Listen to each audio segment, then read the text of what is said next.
আজকে তো আমি এই সবগুলা ধান একাই ঝাড়লাম।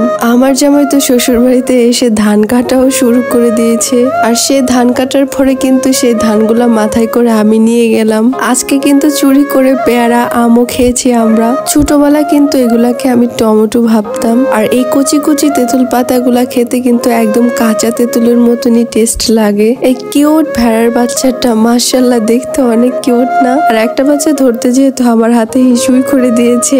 আমরা হচ্ছে বাঙালি, আর গ্রাম বাংলার এরকম প্রাকৃতিক রূপ আর অপরূপ সৌন্দর্য এগুলোই কিন্তু আমাদেরকে বারবার টানে গ্রামের প্রতি। আসসালামু আলাইকুম এভরিওয়ান, সবাই কেমন আছেন? এখন তো বৈশাখ মাস, আর এখনই কিন্তু ধান কাটা শুরু হয়ে গেছে চারিদিকে। আমার বাবার বাসা তো ধান ক্ষেত করে, আর সেখানে কিন্তু ধান কাটাও শুরু হয়ে গিয়েছে। আর তার জন্যই কিন্তু আমার জামাইকে নিয়ে চলে গেলাম বাবার বাড়িতে ধান কাটা দেখতে। আমাদের শ্বশুর বাড়িতে তো কখনোই ধান চাষ করা হয় না, আর সেখানে কিন্তু এগুলোও হয় না। আর আমার জামাই তো এগুলো সামনে থেকে কখনোই দেখেনি, তার জন্য কিন্তু তাকে নিয়ে চলে গেলাম আমার বাবার বাড়িতে। আমি, আমার জামাই আর আমার ভাবি আমরা কিন্তু তিনজন চলে গিয়েছি আজকে ধান কাটা দেখার জন্য। আর প্রচন্ড দুপুরে রোদ ছিল, এর জন্য কিন্তু ছাতা নিয়েও বের হয়ে গিয়েছি। আর গ্রাম বাংলার এরকম প্রকৃতি কিন্তু অনেক বেশি সুন্দর। দেখেন এখানে কিউট কিউট কতগুলা ভেড়ার বাচ্চা, এগুলাকে ধরতে গেলাম আর ওইগুলো চলে গেল। আর একটা বাচ্চা ধরতে যেহেতু আমার হাতে হিসুই করে দিয়েছে। আর এই যে দেখেন এখানে দুইটা শান্তশিষ্ট কি সুন্দর গরু, ওরা হচ্ছে বসে আছে, একজন শুয়ে আছে। তো আমি কিন্তু ওকে ধরছিলাম,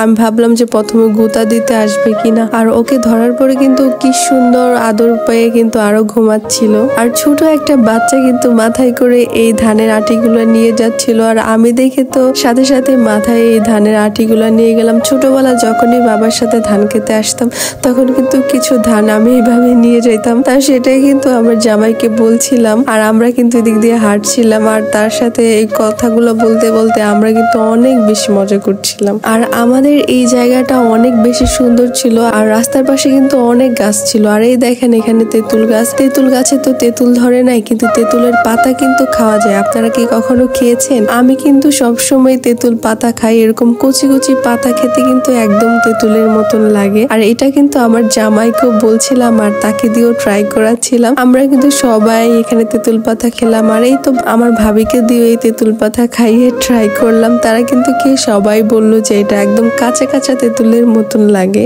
আর সামনেই পড়লো একটা দোকান, এখান থেকে কিন্তু আমরা দুইটা চিপস নিলাম। আর এই দোকানের যে আন্টিটা ছিল সে কিন্তু আমার পরিচিতই ছিল। বললাম আন্টি এটার ভিতরে কি? বললো যে বিশাল বড় বাগান, তোমার জন্য তো ভিতরে সবকিছুই উন্মুক্ত। আমরা কিন্তু এখানে সবাই ছুটে চলে গেলাম, আমি ভাবি দুজনেই কিন্তু দৌড় দিলাম এরকম বাগান দেখে। এটার ভিতরে কিন্তু আম, পেয়ারা, লেবু সবকিছুই ছিল, আর পেয়ারা গাছগুলো একটু বেশি ছিল। আমরা কিন্তু প্রথমে যে এরকম কাঁচা কাঁচা আম দেখে কিন্তু লুবে পড়ে গেলাম। সাথে সাথে কিন্তু আমরা আম চুরি করে শুরু করলাম। আসলে এটা চুরি বলা যায় না, কারণ যেহেতু আন্টি আমার পরিচিত, আর সেই বলেছে তোমার যেটা খেতে ইচ্ছে করে সেটাই তুমি ছিঁড়তে পারো। আর এখান থেকে কিন্তু কাঁচা আম নিলাম, আর ভিতরে কিন্তু অনেক পেয়ারা ছিল, আর এই পেয়ারাগুলো আসলে অনেক বেশি মজা যখন খেয়েছিলাম। তো এখান থেকে কিন্তু আমরা পেয়ারাও ছিলাম। লাস্টে আমরা ফান করার জন্য পেয়ারা কোথায় রাখবো, চিপসের প্যাকেটের ভিতরে কিন্তু আমরা এই পেয়ারাগুলো লুকায় রাখলাম। এরকম ছোটবেলা কিন্তু হালকা পাতলা চুরি করে খাবার যেগুলা খেতাম সেগুলা কিন্তু খেতে অনেক বেশি মজা লাগতো।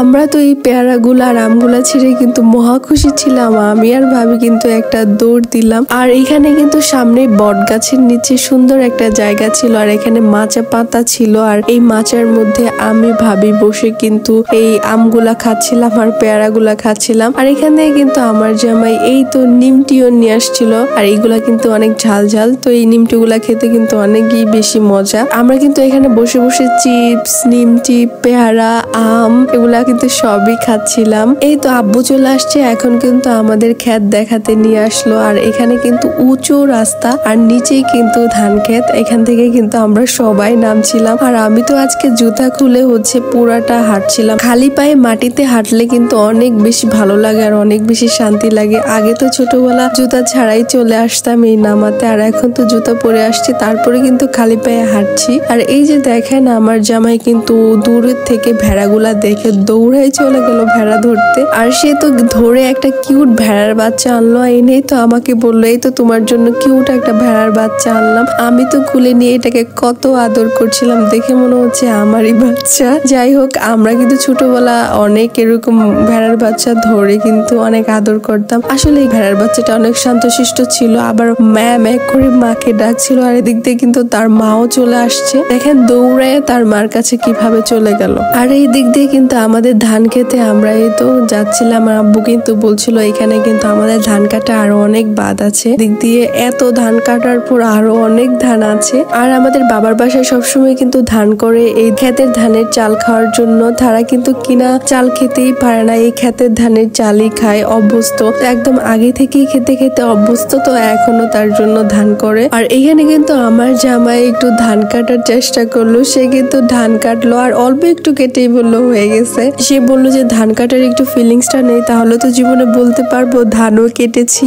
দেখেন সে কতগুলা ধান কাটছে, দেখে মনে হচ্ছে পুরা ক্ষেতের ধানগুলাই সে কাটছে, খুব ক্রেডিট নেওয়ার চেষ্টা করে। আর রাস্তা দিয়ে যাচ্ছিলাম, আর কে যেন এরকম ধান কেটে রেখেছিল, আর এগুলা কিন্তু ধান কাটার পরে কিন্তু এগুলাকে রোদে শুকাইতে হয়, রোদে শুকানোর পর কিন্তু এগুলা থেকে চিটা আলাদা করতে হয়। যেভাবে চিটা আলাদা করে আমি কিন্তু ওইভাবে ধানগুলাকে ছাড়ছিলাম, তারপরে কিন্তু এগুলাকে ঝাড়তে হবে, আর এগুলা কিন্তু আমি ওইভাবে বাতাস দিচ্ছিলাম। আর আমাদের তো এখনো ধান কাটাই হয় নাই, এর জন্য কিন্তু ধান এগুলা করাও হয় নাই। আগে হচ্ছে আম্মু এগুলা মাঝে মাঝে করতো, আর আমিও কিন্তু তার সাথে এগুলা করার জন্য খুবই বায়না করতাম। এখন তো আর তারা করে না, এখন তো সব মানুষ দিয়েই করায়। আর এই যে ধান ভাঙানোর মেশিন, আর এই ধানগুলাকে কিন্তু আটি থেকে এইভাবে ধান ছাড়ায়, তো এগুলা কিন্তু সবই এখন ডিজিটাল হয়ে গেছে। আগে কিন্তু এগুলাকে বাইরে ধানগুলাকে বের করতে হতো, আর এখন তো মেশিনের মাধ্যমে খুব সহজভাবেই অনেকগুলা ধান বের করা যায়। এই তো ধানগুলা নিয়ে কিন্তু মহিষের গাড়ি দিয়ে যাচ্ছিল। আর ছোটবেলা আমরা